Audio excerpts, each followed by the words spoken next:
Olá galera, bem-vindos a mais um vídeo aqui do meu canal. Eu sou o professor Alan, estarei apresentando para vocês mais um vídeo referente ao curso Python com Jupyter Notebook. Nesse vídeo aqui, gente, nós vamos estar apresentando formas de se definir uma função no Python. Eu diria que esse é um dos vídeos assim, mais importantes do nosso curso. Eu venho falando isso bastante, mas é porque realmente, a partir do momento que você estuda estruturas condicionais, o loop for, loop while e também funções, você começa a entender a programação de uma outra forma, como uma sucessão de passos até se chegar a um resultado final. Assim como a gente viu no vídeo passado. Aqui em Python, existem principalmente duas formas de definir uma função, usando a palavra-chave def ou usando a palavra-chave lambda. Nesse vídeo aqui, e no próximo, a gente vai estar vendo alguns exemplos de como usar essa palavra-chave. Então, uma das formas mais comuns de se definir uma função em Python é usando a palavra-chave def, seguida do nome da função e parênteses. Dentro dos parênteses, podemos especificar quaisquer parâmetros que a função deve aceitar, que são as entradas, na verdade.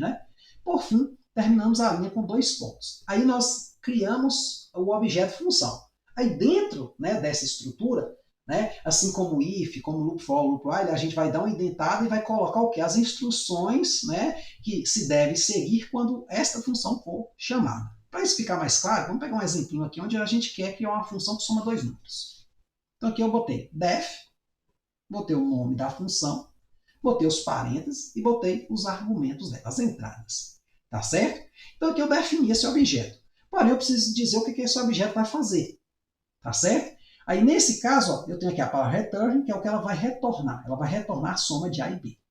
Então, quando eu clicar Run aqui e executar, esse objeto foi criado e guardado na memória. A menos que eu limpe aqui o kernel, nessa opção aqui, ele vai estar aqui na memória. Eu posso chamar ele em qualquer parte do meu código. Então, vamos aqui dar um exemplo de calcular a soma de 1 com 2.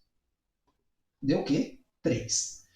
Aí você falou, professor, mas eu preciso de uma função para somar dois números? Não, obviamente não. Porém, aqui eu estou me atentando mais à estrutura dela, que você vai ter o quê? O def, você vai ter um bloco interno, que vai ser o processo, e vai ter uma saída. Certo? Essa é a ideia. E você tem que colocar dessa forma. Def vai ter o nome da função, vai ter os parênteses aqui, os dois pontos. Tá certo? E indentado aqui dentro. Ou seja, se você errar alguma dessas coisas, provavelmente vai dar algum erro.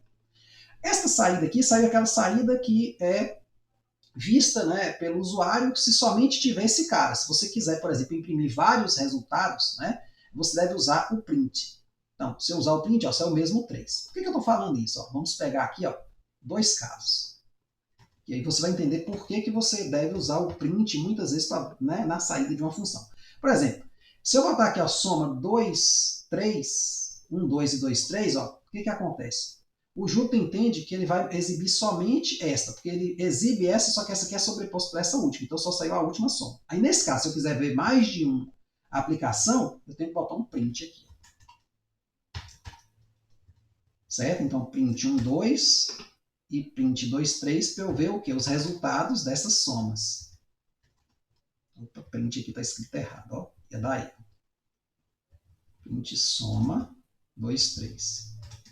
Pronto, aqui saiu os dois, certo? Então, é só para você se atentar, porque às vezes você vai no impulso de só usar, não, estou cansado de usar o print, mas aqui tem funcionalidades. Claro que a gente vai ver também, em algumas situações, que o print ao redor do coisa, ele muda o tipo do objeto. E a gente vai falar isso mais à frente. Então, vamos ver mais um exemplinho, que é para calcular a potência de um número, que parece muito com esse caso aqui, tá certo?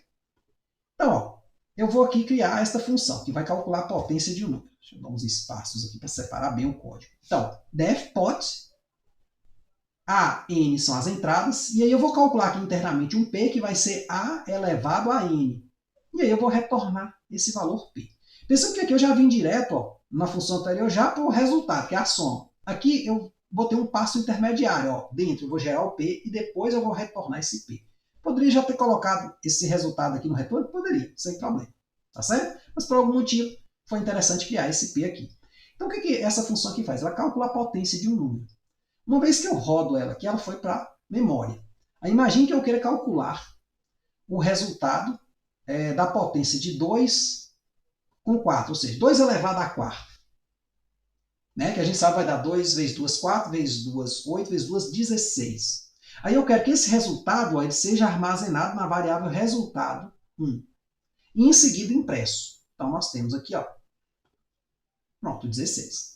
Da mesma forma, eu posso também mudar aqui, ó. Perceba que eu não preciso mais chamar, né, essa parte toda aqui, ó. Eu posso chamar o que? Só o nome, ó. Não, botando aqui, ó, pote 3 menos 2. Agora, cuidado, né? Se você tiver várias saídas, você deve usar o print, né?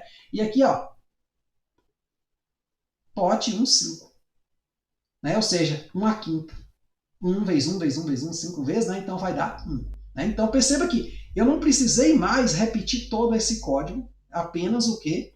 Chamar aqui. E melhor de tudo, eu não precisei mexer mais no código. Porque antigamente a gente até fazia esse processo aqui, só que a gente fazia o quê? Mexendo dentro aqui e compilando a célula para sair o resultado.